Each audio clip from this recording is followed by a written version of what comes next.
Almost 1/3 of murders in America go unresolved, statistics show. WBJ7 Eyewitness News reporter Amanda Gary joins us live in studio with the local sheriff's office working to blow the lid off cold cases in their department. Amanda. Eric, having someone you know or love be murdered is already difficult enough for anyone to deal with, but not having the closure of knowing their killer has been put to justice makes it that much more heart-wrenching. This is what the Gibson County Sheriff's Office says is motivation to breathe new life into crimes of the past. On this rural corner in Milan, a man is growing a garden in his yard. He is vaguely aware that almost 20 years ago, what investigators describe as a gruesome double homicide took place here. The Sheriff's Department answered a call on Easter Sunday, April 4th, 1999. Officials say 31-year-old Debra Halliburton and her 8-year-old daughter Ambria were found dead, stabbed multiple times with a kitchen knife. Knowing what the crime scene looked like, and a 31-year-old mom and an 8-year-old daughter, that's motivation enough. The trailer where Debra Halliburton and her daughter used to live no longer stands here on Caraway Hills Road, but Sheriff Paul Thomas says even though time has passed and the mother and daughter are now gone, that does not mean they're forgotten. Just because it wasn't able to be solved 20 years ago, there's no reason to just push it to the side and say, let's move on. Investigator Brad Oliver says he and his team have decided to reopen this cold case, mainly, he says, because of the overwhelming amount of evidence. This box is full of crime scene photos, videos, taped interviews. Almost a year and a half has been spent reading over these stacks of records and reports that were taken almost 2 decades ago. There's pages and pages of notebook paper, of field notes, and they may have something highlighted or may have an asterisk by something, and you wonder, well, why did they put an asterisk by that? But investigators say they do have their advantages. Training that investigators receive now as far as interview skills or evidence collection or just examining evidence is so much better than it was 20 years ago. Not to mention advances in technology, specifically in the program CODIS, or Combined DNA Index System. CODIS is a database maintained by the FBI that includes the DNA profiles of violent offenders across the country. We can compare it from a local case to a state case or a federal case, see if there's any that are connected. This is why investigator Oliver says not only are they re-interviewing witnesses and persons of interest, but he says they are also resubmitting evidence. What's in here that is new or fresh or from your findings? Some of the things here were resubmitted, but nothing is new evidence. It's all evidence that was here. But investigator Oliver says the key element is the results from testing the murder weapon or the handle of the kitchen knife. These results, he says, have led him into what he's confident is the right direction, a direction he hopes will close this case once and for all. This little girl was 8 at this time. She'd be 28 years old now. And I think about all the things that she missed out on. And we can't give all that back to her or the family, but knowing that we did something to bring some peace to that family would be huge for us. To this day, no one has been charged in the deaths of Debra and Ambria Halliburton. If you have any information on this case, you are urged to contact the Gibson County Sheriff's Office at the number on your screen. Live in studio, Amanda Gary, WBBJ7 Eyewitness News. Now, yeah, I'm ready to get down on it. Get down on it. I'm ready to get down on it and talk about these cases that we have covered before, and we're gonna revisit new perspectives. Yeah. Things like that. Yeah. And I'm gonna start trimming too for you. Yep. And I'm gonna start doing that on here. Mm-hmm. And I kind of want to set up something where I get on here every day and tell y'all some new news. It might just be something that's going on in the true crime world that I want to talk about. Yeah. So it's going to be exciting, and it's going to be, I'm very much looking forward to this. Yeah, I can't wait either. I mean, we've taken a few weeks, and you've really practiced and researched and established kind of a methodology that you like and how you're going to start presenting stuff and the frequency you're going to start presenting stuff. So I'm excited. I really am. This show, Walking Between Shadows, is us. There's no doubt about that. That's right. You're going to start doing more frequent independent stuff just to keep the flow of information high. I do want to do that. Yeah, so that the channel gets exposure more and more. Let's talk about the elephant in the room. Everybody looks at this thing and says, well, you just do it to make money. Well, absolutely, because our goal is to be able to fund, projects and groups of people that are out here to help us find these broken, battered, and stolen women. That's right. That is our goal. If we don't revenue something in this channel, then we cannot do this and promise people that we truly have an effect in it. We're talking, which is that's the first step. That's the first step. But I want to do a lot more, and I want to do it for the victims, and I want to do it out of pure goodness. I don't want to talk about that a whole lot either. Yeah. That's not something that when we do give to an organization, it's not I don't want to talk about that. That's not something that, Right. It's but just we do want people to have access to something that gives back. Absolutely. That's what it's about. I mean, we watched this with Ashton Kutcher and how he let down a whole lot of people. Right. He could have done a whole lot. He could have helped save the world. Right.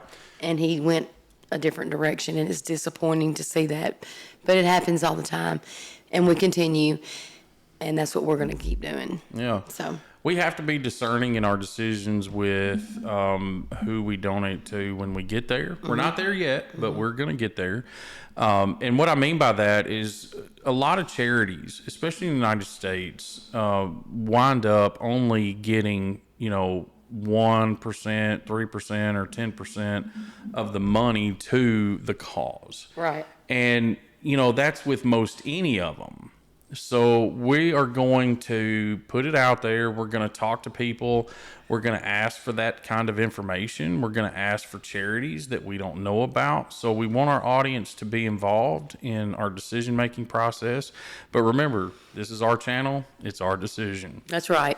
And I also, another thing I want to start including in, and you know this about me, is sometimes I have a tendency of feeling like I can talk to people that are no longer here or dream about things that are about to happen. Yeah. And I'm debating on how I need to go about that on this channel. Yeah. With the most respect for the victims too. So, that's something else that I could branch off into and maybe do privately, because I do want that to be something that's personal. And some people want to hear it and some people don't. Yeah. So it's a way for you to give others an outlet too. right. So So that's, I'm excited for that too. yeah, Aaron. yeah, I am. sure. Now, again, we say we're talking about elephants in the room, and another one that's standing here stomping its feet is why the subject matter. Why is that? So I'm going to start with me. I'm going to tell a little bit of background because I should, I have to, for people to understand where I come from. But I want everyone to understand that I can never talk about all of it. Anonymity is a tool in an investigation that is something that only it can serve a purpose when it's done properly. So, in my past, I've been involved with people and places and things that was really looking hard at drugs and crime in general. Sex trafficking became a target of a lot of the people that I've been associated with over the years. And sex trafficking, not only on a domestic scale, but on an international scale as well. So again, people ask why the subject matter. For me, it's because I've been in places where this secret society wasn't so secret. And the abuse of women, the control over women with some of these groups was just disgusting. Right. And so it's kind of my mission through this, and it's something that we're doing together. We feel the same way about it, but we have very different perspectives on it. But yeah, I do this because it is one of the grossest things I've ever seen in my life. And it leads into the fact that slavery is still a thing. Slavery it's taken on a whole different dynamic than we talk about it. I have to say this. The sex trafficking industry exists in this country because of slavery. It set people into a mindset or mind frame during 150, 200 years of our history that it's okay to trade lives, especially women. Right. And that's not okay. But we have not exercised the understanding that I think we really should. This is all influenced by our past, by the slavery that we experienced publicly is now private and hidden. Right. And people don't pay attention because it's too easy to overlook now. The speed of information actually pushes us past paying attention to the little things out there about things like sex trafficking, Right. slavery, abuse of women. Yeah. And that's another reason that I do this, Yeah. because it's not just something that somebody flipped a switch on a couple of years ago. This is part of our past. It's part of the reason it's still a problem. So I think it's important for everybody to understand that Walking Between Shadows is not going to rest on our daily news. We're not going to rest on just the passion of it. We're going to talk about the history of it. We're going to talk about our experiences as dynamically different as they are and how they come together through Walking Between Shadows. Right, Taryn? That's right. Yeah. So that's my piece. That is why I'm doing this with my wife. And also because my wife has taught me some things very quickly about the way abuse of women is just overlooked. It's just overlooked. Well, being a survivor of domestic violence, let me say, in a small town, I was overlooked. And it's going to bring us to what we're going to talk about today, even, or tonight. The very first case we covered, even. Yeah. But yes, I was overlooked. I even walked into a police station with bruises, teeth broke out, Blood everywhere. blood everywhere, and was turned away. Wads of your hair pulled out. Yeah. Pictures taken, dignity taken. Yeah. Went to a women's shelter, but the person that did this to me, he got away with it. Yeah. So that's all I want to say about that today. Now, yep. But there's a whole lot more to it, and we'll go into that later on in this channel, you know. So later while on my down the line. beautiful wife smokes weed on this show, which is perfectly legal where we live, Yes, it is. and I also want to include that we do everything, including our grow, by the letter of the law as best we understand it, where we live. Yep. And so anybody that has any questions for us or anybody that has information that may tell us that we're not doing something right, don't hesitate to talk back to us. That's how we grow. Right. Yeah. That's right. So, Taryn, again, it's great to be back on the show. It's great to be able to sit here and just talk our way through things. And I think that's the first biggest shift about Walking Between Shadows is we've really started to wrap our heads around the hard work and research that you've done and knowing this information. So this is very exciting.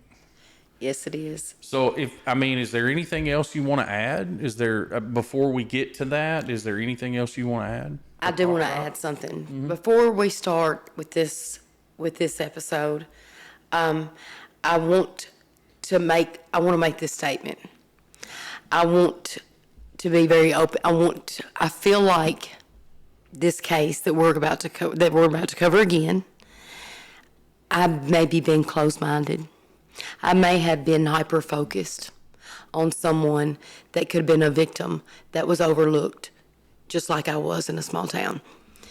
It's easy to have fingers pointed at you when you have no money to stand up for that. So, and I feel like I needed to say that. And I'm not doing this, and we're not doing this for any other reason except this case needs to be looked at in every single way that it can be looked at. Yeah. So like we said earlier when we were discussing how we present from now on, we made claim that we presented facts. And this particular case has not been to court, has not been adjudicated. So there is no set of facts here. As far as we're concerned, everything is hearsay. Everything is assumptions, because the investigators have kept quiet about it. And again, that's a tool in a lot of cases, but we want to make it very clear that we don't get on here when it comes to cases like this and demand that everybody understand we're presenting fact. Again, it's all hearsay from our experience. We've sat down with law enforcement. We've sat down with private citizens. We've sat down with friends and family, and we've taken all of this in simply as hearsay, right? Okay. In effect, we're starting season 2 of Walking Between Shadows with a whole new MO. But it's still going to be us talking. It's still going to be you talking. That's right. Right? So we're going back to square one. What we're going to talk about is the case of Debbie Harris and Ambria Halliburton in the Caraway Hills area of Milan, Tennessee. That's correct. Not Milan, Milan. Milan.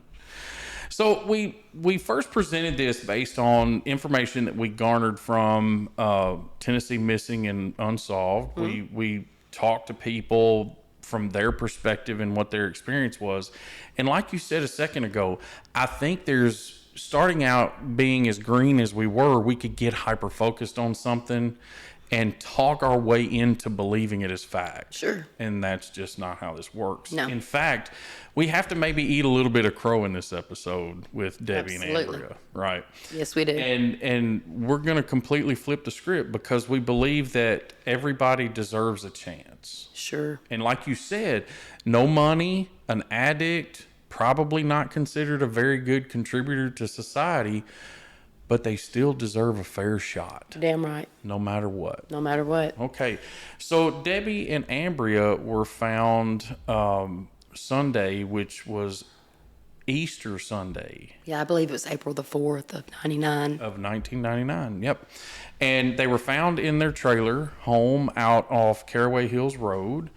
And the story told was that she was experiencing marital difficulties with Jamie Harris, and they had separated. Jamie had moved to Gibson, and Debbie was trying to get back in, or in fact had gotten back into the trailer to live in that trailer on Caraway Hills Road. Right. And, you know, here's the thing. The more I've studied this, the more I can't say that Jamie Harris did this. I just can't. And the reason I can't is because we did a deeper dive in understanding Tommy Lynn Sells. Yes. Now, there's still holes to be poked in this simply because not all the information is available to us or the public. Mm-hmm. But there's a whole lot of stuff we overlooked about this. Right. We overlooked the MO of Tommy Lynn Sells and how he, you know, we talked about in that first presentation about him being sexually incompetent. There was no way he could have raped anybody, when in fact, most of his victims were raped, even the men that were part of his victims. He was a very evil, evil, evil man. Absolutely. Absolutely. Monster.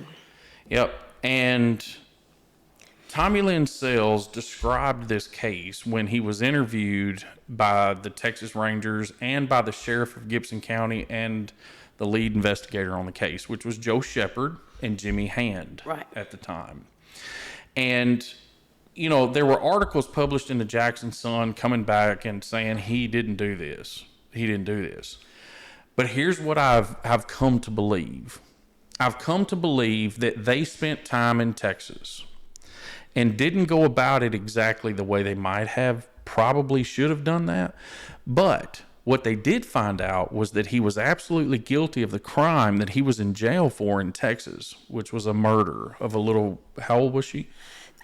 13 maybe. 13, yeah, 14 maybe. Katie Harris. Katie Harris, yeah. Another Harris, yeah. Yeah, not related to Jamie Debbie. or any of the Harrises around this No. case in Tennessee. This was Texas, right? Yeah.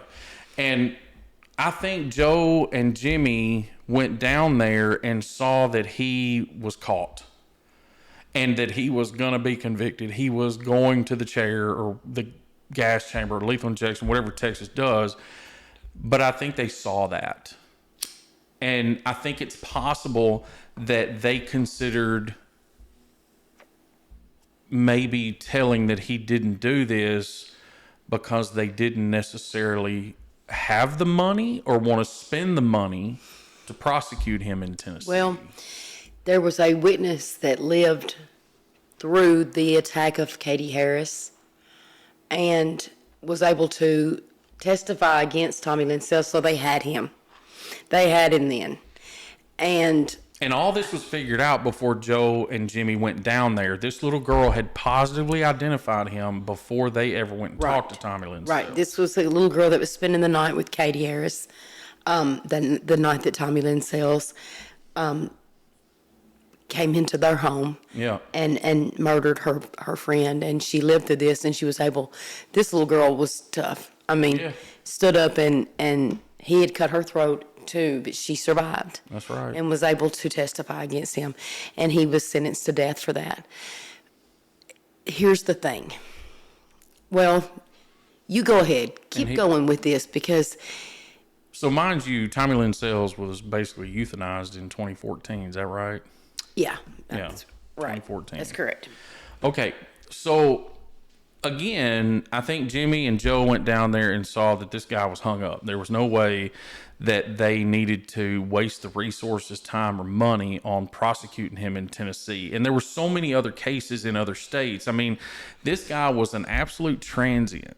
Murders in California, Oregon, Utah, Tennessee, Kentucky, Texas, Florida, North Carolina, West Virginia, Virginia, Michigan, Indiana. He was all over the place. He was just, every. And I mean, he hit almost every fucking state. Yeah.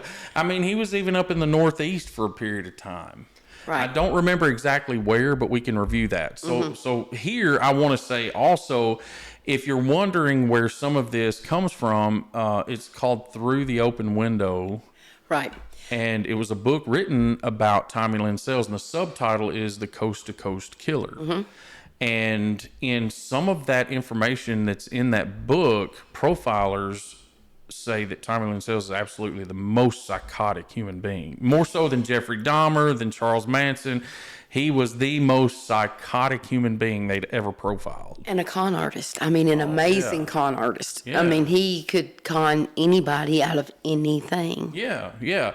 So, in all honesty, looking at this, I have to give weight and credit towards the benefit of the doubt with Jamie and anybody else that believes Jamie Harris did this, or anybody else locally that did this, because there's evidence and testimony that says that Jamie was on the outside looking in. He was not there. Day of, he visited or drove by the scene a few times, and of course, I mean, it's his wife. They hadn't divorced yet. He wants to know what's going on. I get it. I do too. The other side of that is the supporting staff of Jamie, were again part of this group that were probably looked down upon. Right. And they were not given benefit of the doubt. Some of them, we've even been told, again, hearsay, that some of them were snitches. Yeah, and we were told by police officers this too. So let's make something very clear too. We don't know that Debbie made a phone call to Jimmy Hand a couple weeks before this happened and said that Jamie was scaring her. We don't know that even happened. Again, like I say, that was hearsay that we put in and declared fact. Right. And that was not right. We don't know that. We do not know that. We do not have record of that, and we do not know that.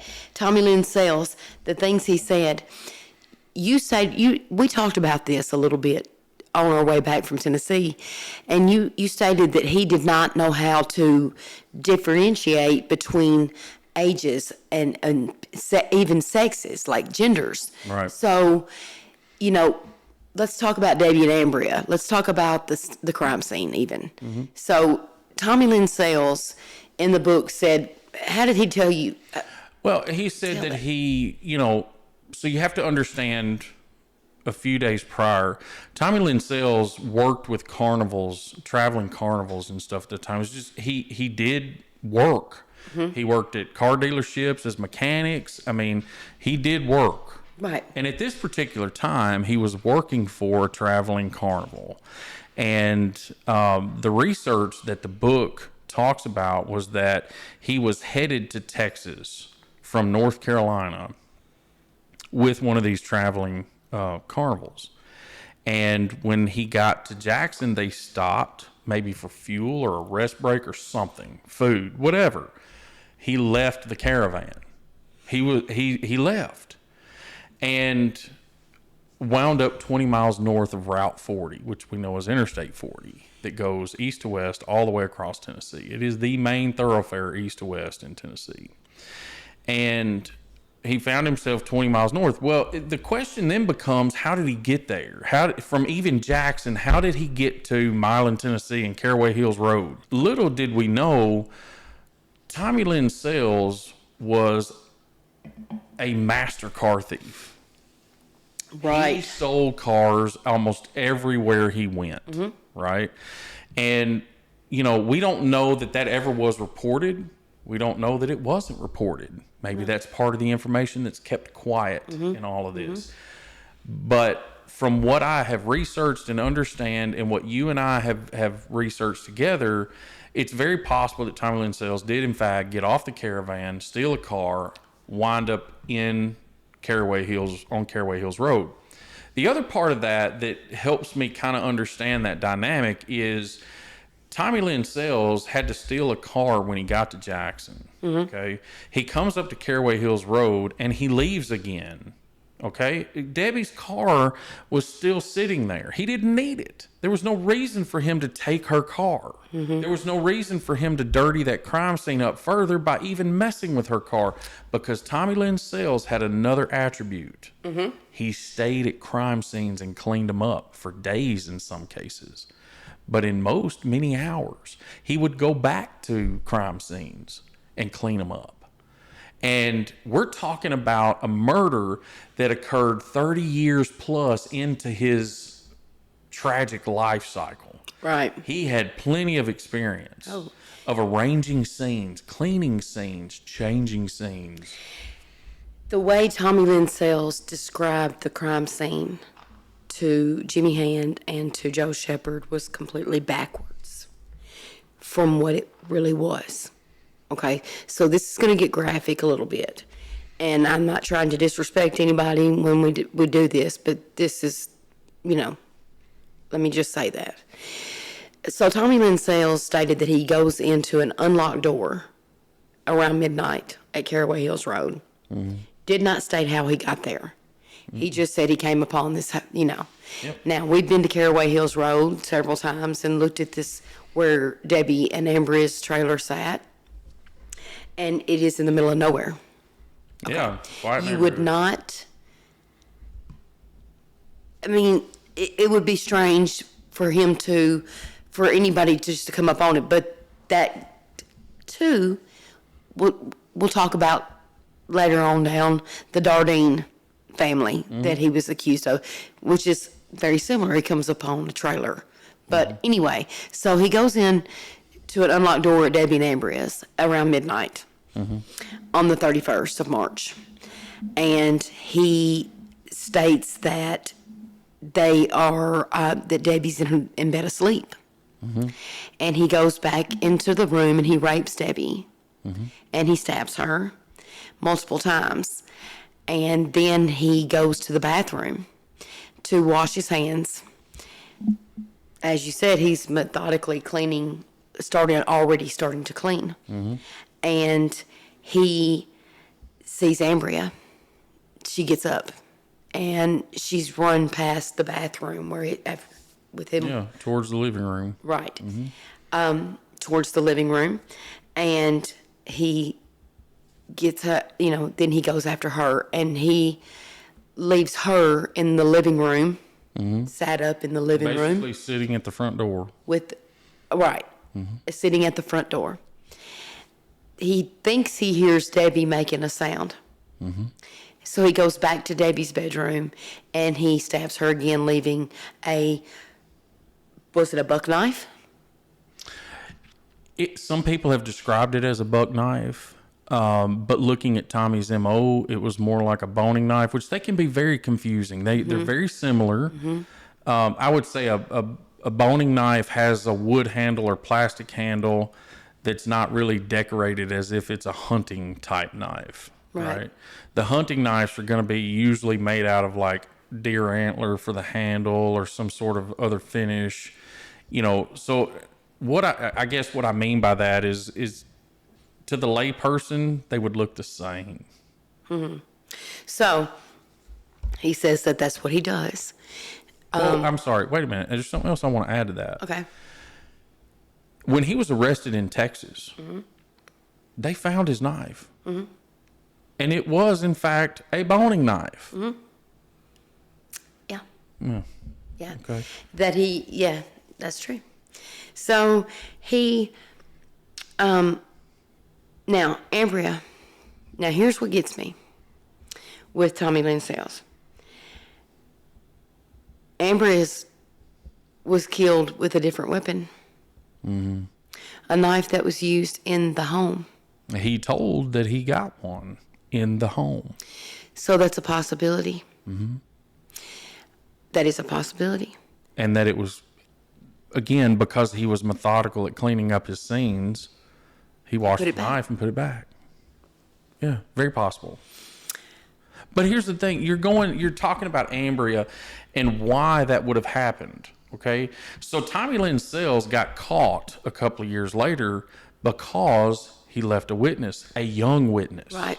Right? So Ambria was 8 years old. She was definitely old enough. And if she came out in the hallway and saw him, he knew right then she was of age to identify him.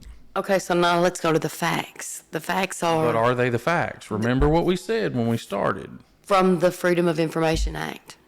When you went in and saw pictures... Let's go here. Ambria was, if he did not know how to associate the difference with them two, let's say, when he was talking to Jimmy Hand and Joe Shepard, Debbie was found in the living room, in the entrance. There was a knife left in her. Ambria was found in bed. And it was, so... Was it backwards to him? You got to remember, this guy committed dozens, if not hundreds of murders. And he's under the pressure of investigators bombarding him with questions at this time. He may not tell it exactly right, but he gets little flecks of information close. Could he have gotten them confused? Absolutely. And details. So if Tommy Lynn Sells actually did murder as many people as he did murder, say he went into the Dardine home and there was little watermelon plates stacked up, and he described that at Debbie and Ambria's house, which we've heard there was no watermelon plates that were there stacked up. Right. Did he confuse that with another murder? I think it's very possible that it all got jumbled up. All of it. Yeah. And when you're getting fed information from detectives from practically every state in the United States of America, and no telling, how many murders do they say he possibly committed? 70? More than 50. Okay, so this is a huge serial killer. This is bigger than Ted Bundy, right? He's approaching H.H. Holmes. Exactly. Yeah. And they say his intellect was not too keen, but I don't believe that. He wasn't a great student in school. But does that mean that he was he was a sociopath? And his specialty was murder. Yeah. So what happened to him to make him sexually incompetent? Well, it was a case where he had attacked a woman, and this woman was forced to have oral sex with him. And again, that was something he commonly did. And during that, she was able to wrestle the control of the knife away from him because he was holding a knife to her throat. And when she did finally get control of the knife, she cut his scrotum. And Good for her. And she survived. He did not kill her. But that is when he became sexually incompetent, and that was prior to Debbie and Ambria. And that actually probably made him even more violent. Yeah, that actually happened in 96. Okay, so, Yeah. okay. So, again, we have to go back to things that he did say that add up to what we have heard, or the hearsay that we've heard. First and foremost, you brought up the watermelon dishes, the reversal of the girls in the house. And then there's the whole mouse soap dish. And you pointed something out to me today that was an aha moment about it. Right. Tommy Lynn Sells was not a decorator. No. He's not going to know what that soap dish is or that soap dish. Oh, that just looks like a mouse. But in all actuality, It was a bunny rabbit. it was a bunny rabbit soap dish. They're both probably gray or white. They both have a little head or ears or feet or something like that on them. There could be a very similar Now, I appearance. say that it was a bunny rabbit. Now, that was told to me by Debbie's best friend, that she believes that they had a bunny rabbit. Well, soap dish. Taryn, we've established that everything's hearsay. Right, so- we've established that. So Absolutely, they've kept this very... yeah, take it with a grain of salt, right? Right. This is the stuff we've been told or that we've researched and understood, and I'm telling you, it flipped our minds. Right. When we read through the open window. And I'm glad that we did. But I'm not saying that's factual either. No, we established that. We've established that.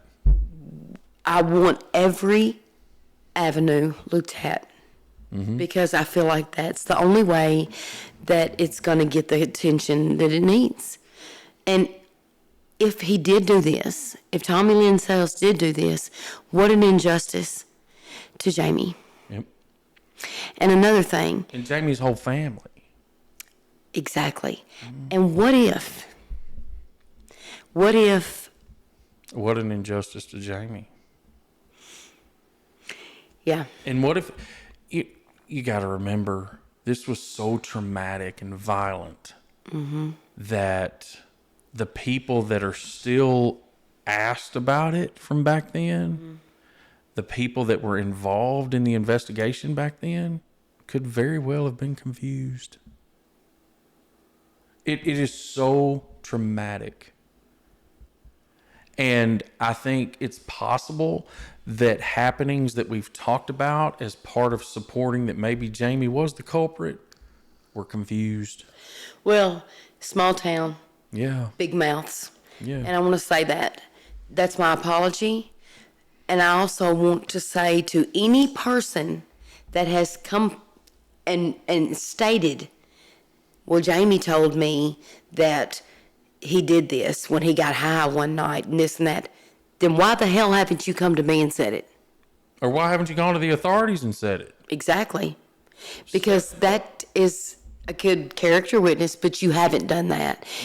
Instead, you've wanted to insert yourself in places that you cannot back up. And don't do that. No. Don't do that. Somebody's got to stand up for Debbie and Ambria. And Jamie, maybe he has been quiet because people freeze when they don't have the money and the people to back them up. And defend themselves. yeah. Exactly. So that's what I want to say about that. I don't know the answer to this. I'm not saying that Tommy Lynn Sells did this. I'm not saying that Jamie did this. I'm not saying that, I don't know. But in order to be fair, because again, everything is hearsay. The only Exactly. thing we have on our side is to be fair and That's present right. it like that. That's right. Jamie got forced into a corner. Yes, he did. Right?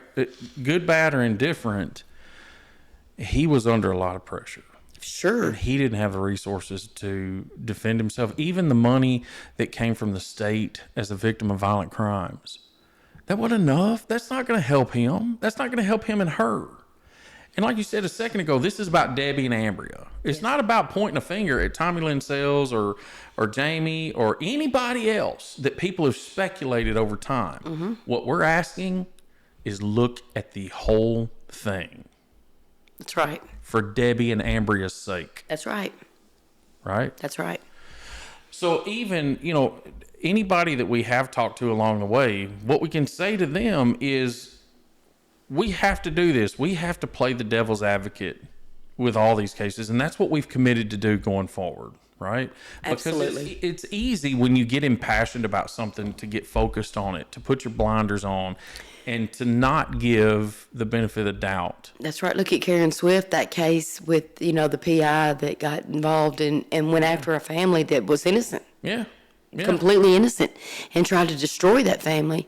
Yeah. You get hyper-focused. Yeah. And that I take responsibility for. Well, again, in that case, I think it's safe for us to say that everybody knows it was the Sells that this woman focused on. And it was the Sells that everybody talked about because they were well-to-do and probably had the resources to do this and cover it up. And that's just people's knee-jerk reaction that gets them in trouble. But then you have a PI that comes into a case and completely blinds everything else out. Yep. And causes the kind of hiccup and problems. And now we know years later, wasn't even close. Right. So now I think that you've heard two sides to Debbie and Ambria. I feel like we've told. But I want to talk more about Tommy Lynn Sells. Sure. So what I want people to understand here is what we do know is the research that was done for the book Through the Open Window, the Coast to Coast Murder. The research that was done in his life was probably as close to fact as it gets, because this woman interviewed everybody that he was kin to, was associated with. Yeah, he was a sick fuck as a kid. I mean, didn't he try to have sex with his grandmother or mom or something? I don't know. Yeah, but I mean, it all was from the beginning as a child. He was born to his mother and not necessarily adopted, but claimed by a man that was not his biological father, right? Okay. And, very abusive relationship. They split up. The family, he was born in California. And his family on his mom's side moved back to Missouri because that's where they originally were from, in the Springfield, Missouri area. It's all right, people. That way you got me choking a little bit. Yeah, okay. Okay, then. So back in the Missouri area, essentially who became his grandfather, befriended him as a child, and he wanted to stay with his grandfather, but turns out his grandfather was abusing a bunch of little boys, including Tommy Lynn Sells. But his mind then was so fucked off. Oh, yeah, yeah. That's and that it was psychology that's done to these kids. Psychosis, yeah. So even after that was when he tried to sleep with his grandmother. So he stripped off and slept in bed with her, and she more or less beat the cowboy hell out of him. And that's just an example of the way he was raised, not knowing who his dad was, or he knew, but they didn't really interact as much as maybe they could have. Again, I'm not going to tell everything. I want people to go and read Through the Open Window, the Coast to Coast Killer, and hear where some of this comes from too. Because our sources are open. I mean, we did FOIA with the Gibson County Sheriff's Department. We have emailed without any response to the TBI and the FBI. We've talked to friends, family, associates of Debbie and Ambria in this case. So that's where our stuff comes from. Yep. It's open. Go find it yourself. It's not hard to find. We're just pulling it together for you, for Debbie and Ambria's sake. That's right. So, but Tommy Lynn Sells, he was not, the story being told about him being sexually incompetent. and not incontinent. That's a different thing. Right. People assume that was his physiology from birth, right? That he just never could reproduce. Well, we know now that he actually had a son. Right. He was actually married, and He was married. right.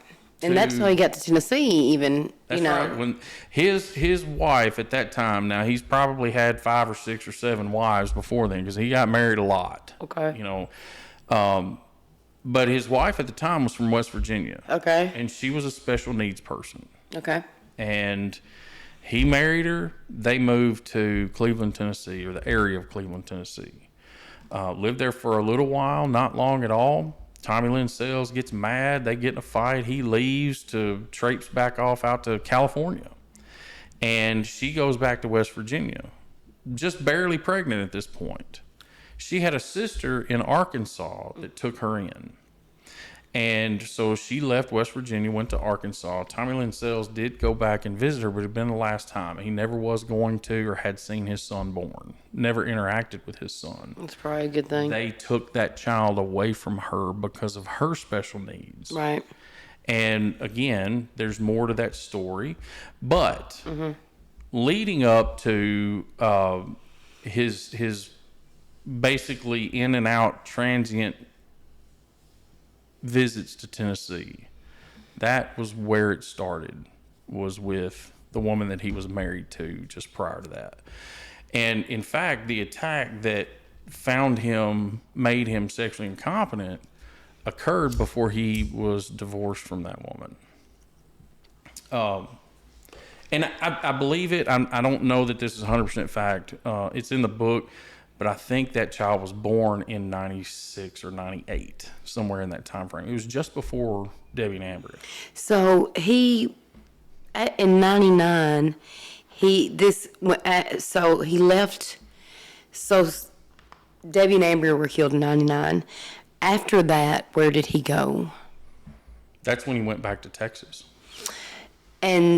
But wasn't there a couple other murders that he stated that a little girl, like, at a fair in Texas. Okay, okay. So that same area, that Del Rio area where all that occurred, it was within that same area that he was at a fair working, or a carnival working, and he took this little girl that was, probably around 10 or 12 years old, or maybe even younger.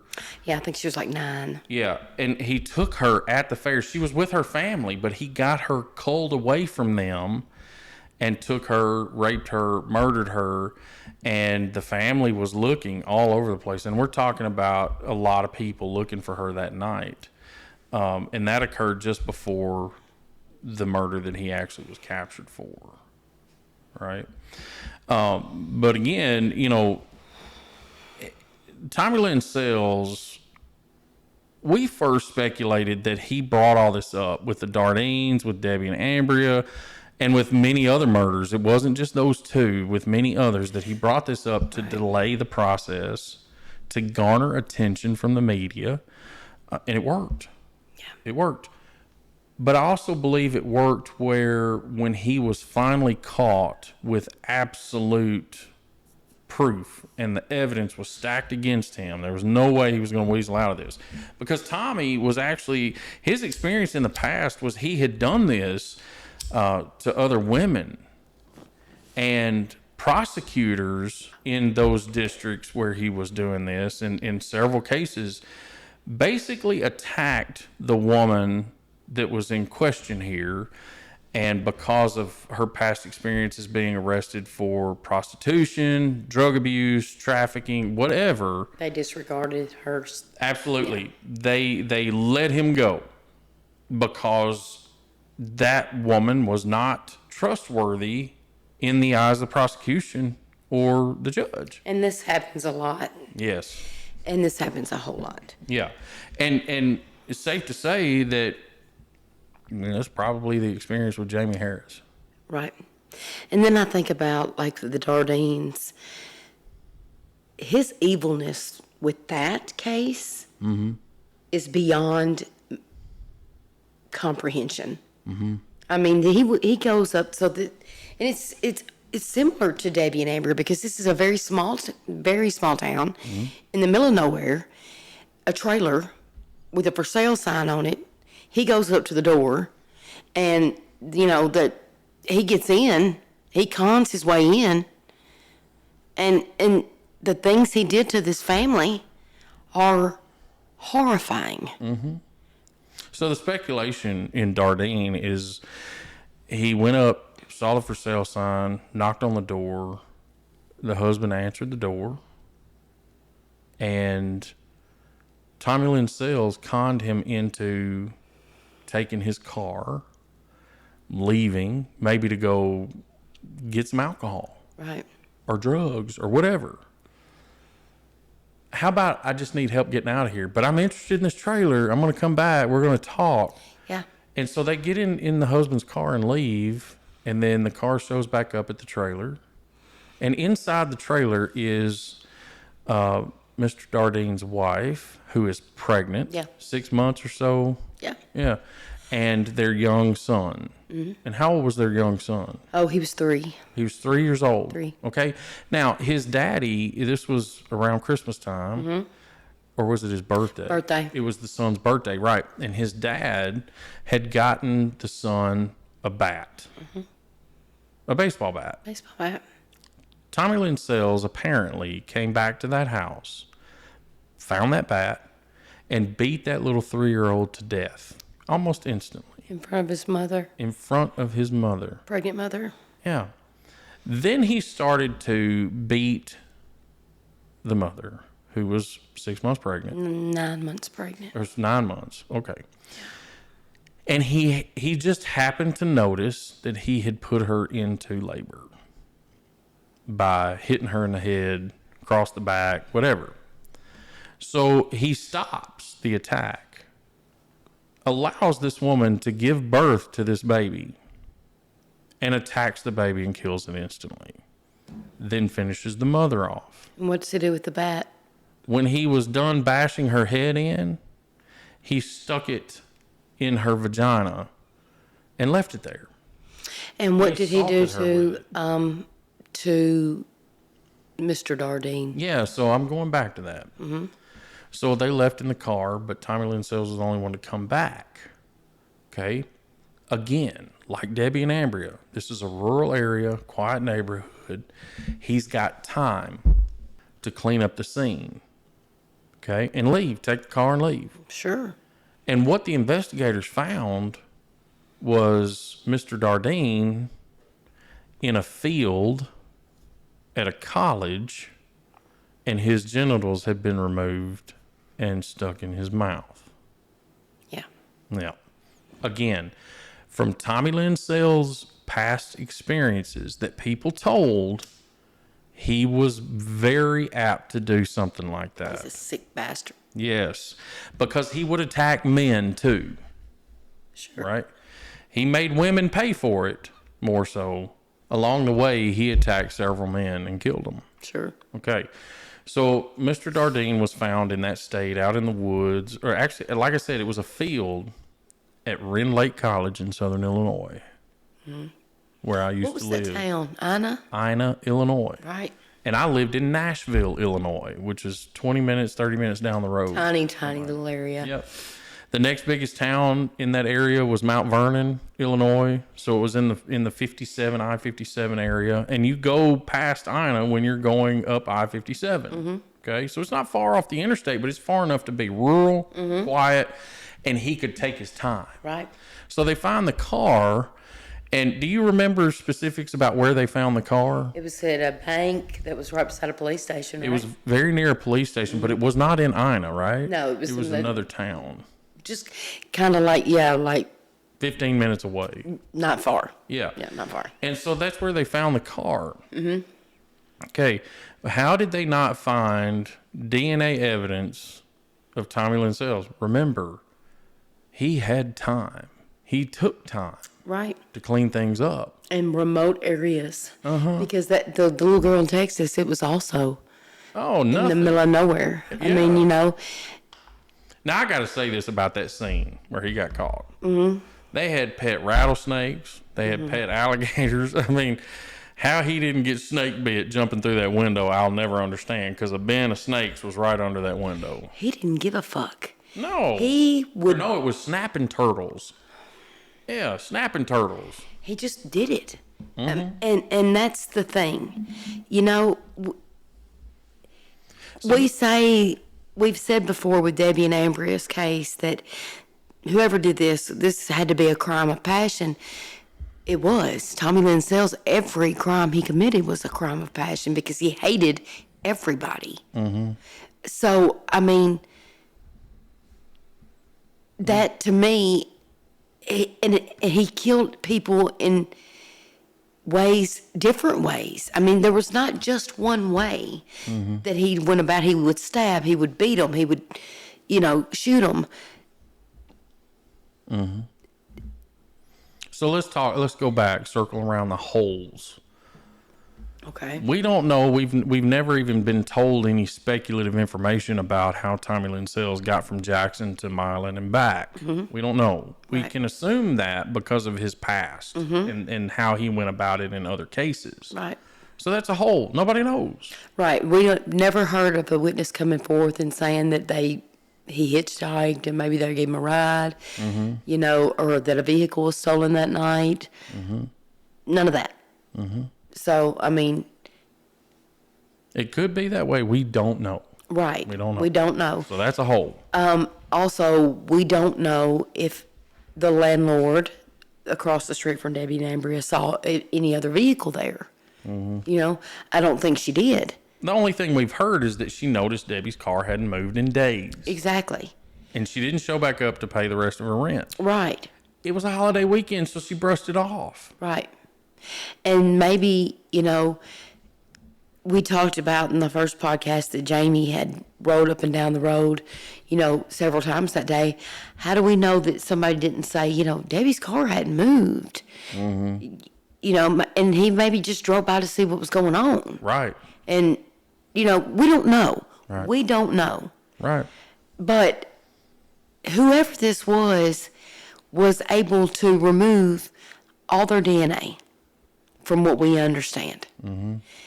We know there was male DNA found, but that's it.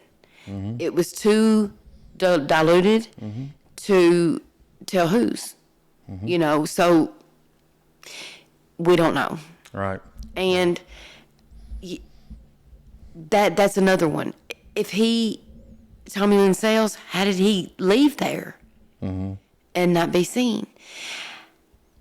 Why did he take her purse and throw it in one direction and then her Backpack.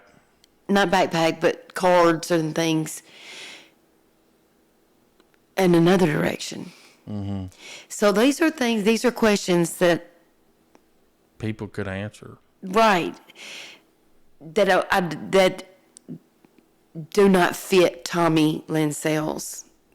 Right. Or maybe it does and we just don't have those puzzle pieces. That's right. Did he have somebody? He didn't work with people. No. He was he was alone. I don't know if he used different, but to me, one thing I have noticed is that with each one of his crimes that we've talked about, he's used the same weapon, whether it be a gun. A blunt object or a knife. Exactly. On the victims. So if he went, except for the Dardines, but he took him to a different location to shoot him. And then utilized a knife, Right.